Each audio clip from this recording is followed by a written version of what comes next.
Hi, this is clmalcz, and I'm doing my learning journal for weeks 1 through 4 for Tech3030.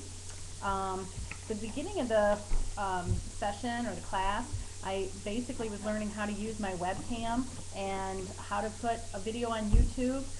It was very helpful to have the Skype conversation eventually with Corey, because that did help me also to learn about the lighting a little bit more and audio and the importance of having that video quality so that when someone is viewing, it makes sense and it's clear to see their face and things like that. I'm trying to work with my lighting myself by moving to different places. I'm not technically savvy, so as far as changing the quality of the lighting, using internal monitors or something within the webcam itself is not a possibility for me at this point. So I just try to put on proper lighting around the house and move my laptop to the right place. So hopefully that works, and hopefully the audio quality is okay without me using a microphone and just using that which came with my laptop. Another thing that I learned during these 4 weeks was the importance of using citations, even on the discussion board, which kind of was a pain at first, which I'm getting better at, and I think I'm getting a little better at putting them in APA style without having to continually look back into my folder to figure out how to put the APA style, so I guess it has a benefit there. But Corey explained very clearly that I don't know anything and I'm not anybody, and therefore my opinions don't really count until I'm a professor or published or that type of thing, and sort of back up my opinions and my knowledge with someone who actually has written it in a book or who has that PhD behind their name is important.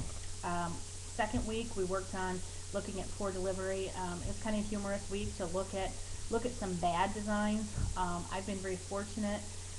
I imagine that there's been times when I have had some poor classes, some poor designs, but overall, with being a dental hygienist and going to continuing education courses and the educational things that I have gone through probably within the last 15 to 20 years, seems like a long time, I would say they're all been very professional. I can't say they all have been perfect, but they've been very professional, and I didn't see the kind of gross errors that were shown on the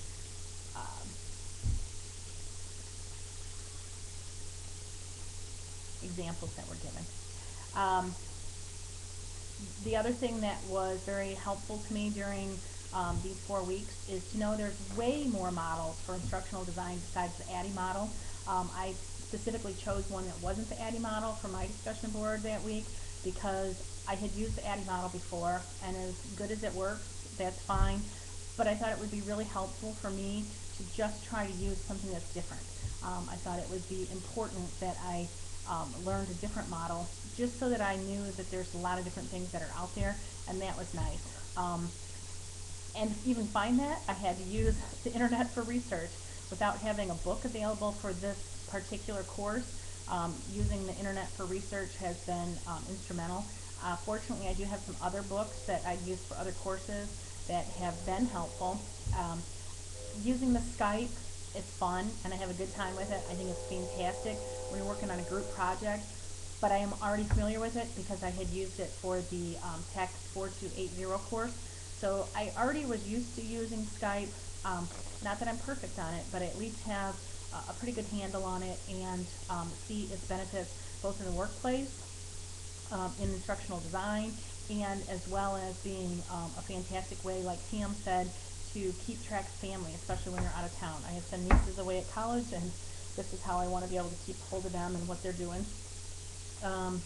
I've been really enjoying getting to know the others in the class in the ATA program, and how instructional design and the ATA program are helping them and what they're doing with that degree, or what they plan to do with that degree when they're finished. We all come from different backgrounds and completely different work experiences, except maybe me and Tam. But the majority have really come from some different places.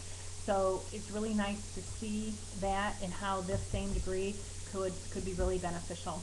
I liked seeing the discussion board on where is this technology going, where is this instructional design, where is the technology of adult education, where is that all going? And it really helped me to feel better about the choice to get this degree. I think that it really shows that there's a future in instructional design, in technical education, in utilizing technology for furthering education, and it was only going to make me more marketable. And that's basically my goal as far as the degree at this point. Seeing those trends in training, it was really, really good. I did have a large discussion board chat, and I can't remember who asked me, but somebody did ask me a question of how I was going to use it, and I suppose I went on and on about a whole lot of things. So if you get bored and you want to look at that, that'll give you some more ideas of what I was planning to do.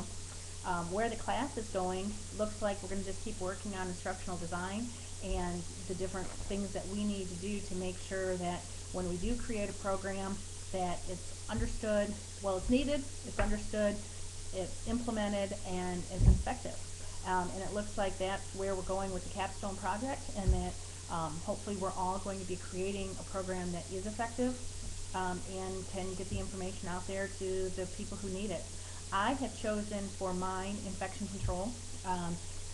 For those of you that aren't in healthcare, infection control is basically trying to keep the spread of infection, whether it be from a patient to yourself, or yourself to a patient, or from patient to patient.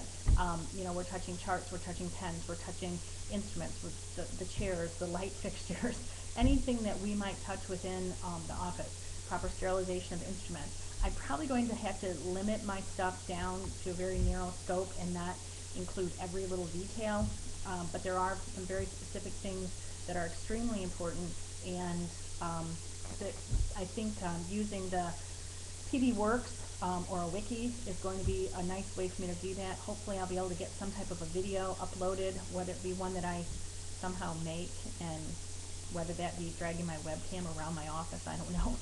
But some type of a video showing, you know, some of the different things that we would be doing on a regular basis to keep the public safe from infections. And I think this is a very timely topic with the swine flu epidemic that they're, you know, expecting is going to be an issue for us this year. I think, you know, we all need to be very cautious about the spread of disease, and in a healthcare setting, it's extremely important. I have been enjoying my classes, also enjoying the really nice weather and trying to get outside some too. So I don't like always spending as much time on the work, but I am learning a lot, and I have been enjoying working with all of you. I hope that you have enjoyed working with me as well. Thank you.